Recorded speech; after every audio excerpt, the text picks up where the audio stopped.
पहले तो आपके चरणों में कोटि कोटि प्रणाम। खुश रहिए। लिविंग को हिंदी में कहते हैं रखेल। वाह, देखो ये बहन जानती हैं कि कितना गलत शब्द है ये, जिसे आज लिव इन रिलेशनशिप कहा जा रहा है, वो पुराने जमाने में ये शब्द था। देख लीजिए, और अब लोग इस शब्द को छिपाने के लिए नया शब्द ले आए, और इसलिए भारत की संस्कृति बर्बाद करके ही कुछ लोग करने पर तुले हैं। लेकिन आप लोग समझ गए, तो आप सब कितने लोग सहमत हैं इस बात से कि लिव इन को क्या कहते हैं पुराने भाषा में? यही कहते हैं। गुरुदेव, मेरा आपसे एक प्रश्न था जी। मैं जयपुर राजस्थान से आई हूँ।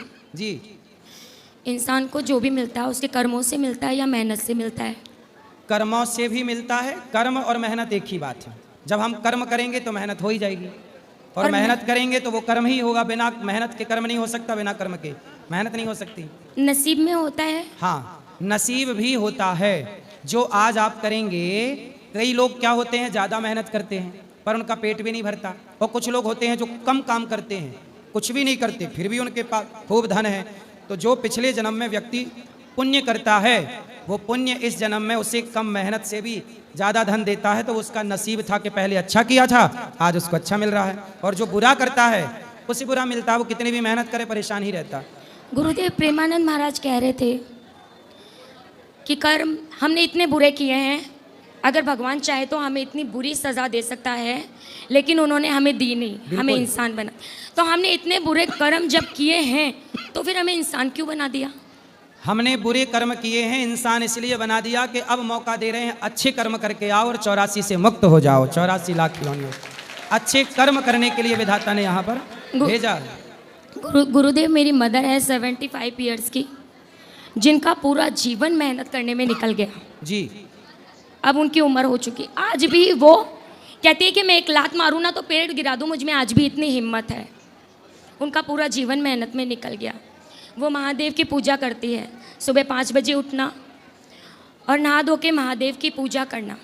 फिर भी उनके जीवन से अभी भी दुख जुड़े हुए हैं। ऐसे कौन से उन्होंने पाप किए हैं जो महादेव भी क्षमा नहीं कर पा रहे? किनको किनको क्षमा नहीं कर पा रहे? मेरी माता जी को।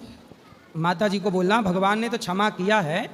बहुत पाप हो जाते हैं तो हमें जो दंड मिलता है, हमें लगता है कि बहुत मिल रहा है, जबकि वो हमारे पापों के हिसाब से बहुत थोड़ा है, पर ऐसा लगता है बहुत ज़्यादा है।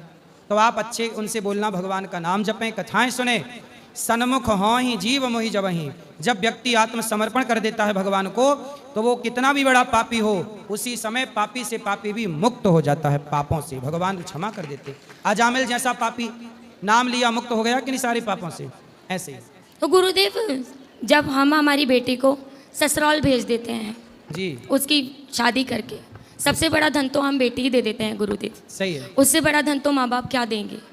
लेकिन उसके बावजूद भी ससुर की निगाह गंदी हो, देवर मारपीट करे और पति ना रहे, और फिर जब किसी होम यज्ञ का काम घर में हो और साथ में उसी बहू को देवर के साथ उसकी पत्नी बनाकर बिठाया जाए, तो क्या ये अपराध है? बिल्कुल अपराध है। उसको जबरदस्ती उस लड़की की, उस महिला की इच्छा जाने बिना आप किसी के भी संग उसकी पत्नी बना के क्यों बिठा सकते हैं? गलत है ना ये। मैं अपनी ही कहानी बता रही हूँ गुरुदेव। तो आपकी क्या कहानी है? मैं 10 साल रहकर निकली हूँ ससुराल में। आपके मेरे पति 2 कहाँ बच्चे हैं? तो आपके सामने बैठे हैं। पति कहाँ आपके?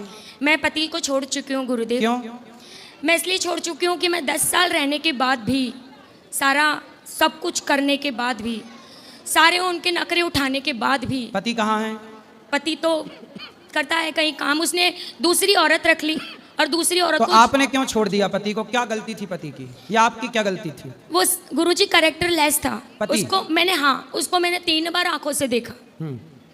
जब भी बाहर काम करना चाहता था, मुझे अपने माँ बाप के पास रखना चाहता था, वो अच्छी बात है।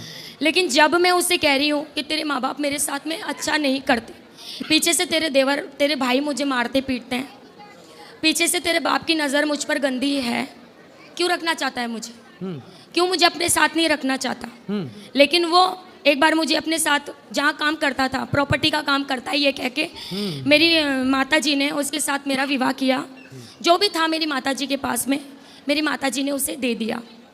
वो ज़्यादा धन मांगते थे, बाद में उन्होंने डिमांड की, वो मेरी माता जी के पास में नहीं था। उसके बाद में फिर मैं जब ज़बरदस्ती उसके साथ गई, वो जहाँ काम करता था, वहाँ उसके साथ में मैंने एक लड़की को देखा। वो पहले से रह रही थी उसके साथ।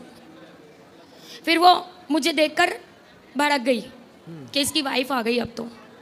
फिर उसके बाद में उसकी गंदी बात मेरे सामने आई कि वो उस लड़की को यूँ कहकर टॉर्चर कर रहा था कि अगर मुझसे फ्रेंडशिप नहीं करेगी तो तुझे यहाँ से नौकरी से हटवा दूंगा। वो रोकर उस लड़की ने मुझे ये बात बताई।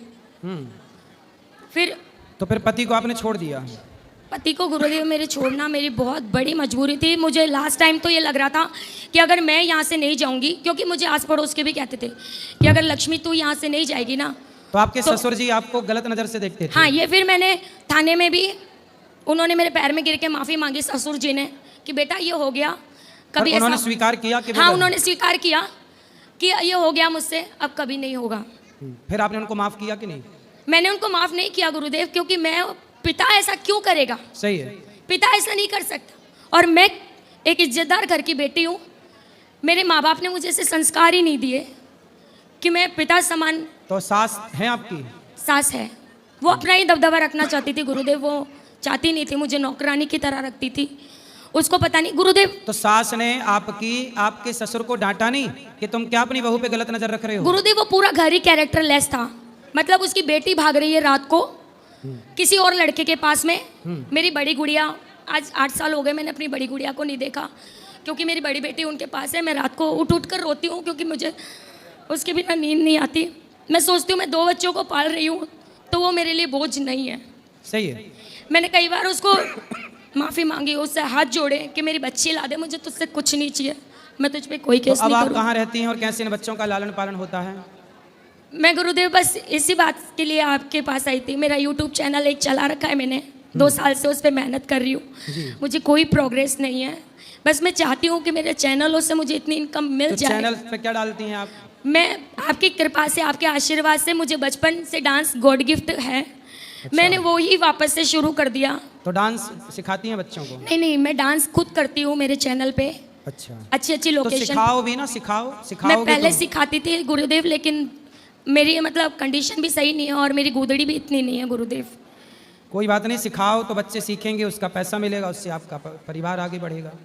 तो हर जगह औरत को क्यों गलत ठहराया जाता है कि औरत का ही कैरेक्टर लेस है? नहीं, औरत ऐसी को भी गलत औरतें नहीं हैं, ठहराया जाता, ऐसी भी पुरुष औरतें गलत होता है। अब उस केस में आपके ससुर जी गलत हैं, पुरुष हैं वो, तो पुरुष गलत है, जो गलत है वो गलत है। मतलब हम भी तो इस जमाने की होकर उस जमाने की सोच रखकर सब कुछ बर्दाश्त कर रहे हैं, तो सास ससुर की भी कुछ इज्जत बनती। उसने दूसरी शादी कर ली गुरुदेव, पति ने? हाँ, उसने दूसरी शादी करके दूसरी औरत को जहर भी दे दिया। तलाक हो गया आपका? नहीं गुरुदेव, मेरा तलाक नहीं हुआ। और दूसरी, अब तीसरी शादी कर ली, जिसके 3 बच्चे हैं और तीनों बच्चों की माँ को रख रहा है वो। चलो, उसका यही काम है, इससे उससे इससे उससे क्या करोगे? समझाया ही लाओ, कभी तो समझाएं उसको, अक्ल आएगी। गुरुदेव मुझे आशीर्वाद के रूप में भगवान आपको सुखी रखें, आपका कार्य आगे बढ़े, भगवान से यही प्रार्थना है, आपका यूट्यूब चैनल बढ़िया चले। गुरुदेव एक मिनट गुरुदेव, मुझे मैं जयपुर राजस्थान से आई हूँ। मुझे आशीर्वाद के तौर पे एक बहन समझ के आपका ये दुपट्टा अगर मुझे मिल जाए ठीक है, अभी ऊपर चलिएगा, दे देंगे। ठीक है गुरु।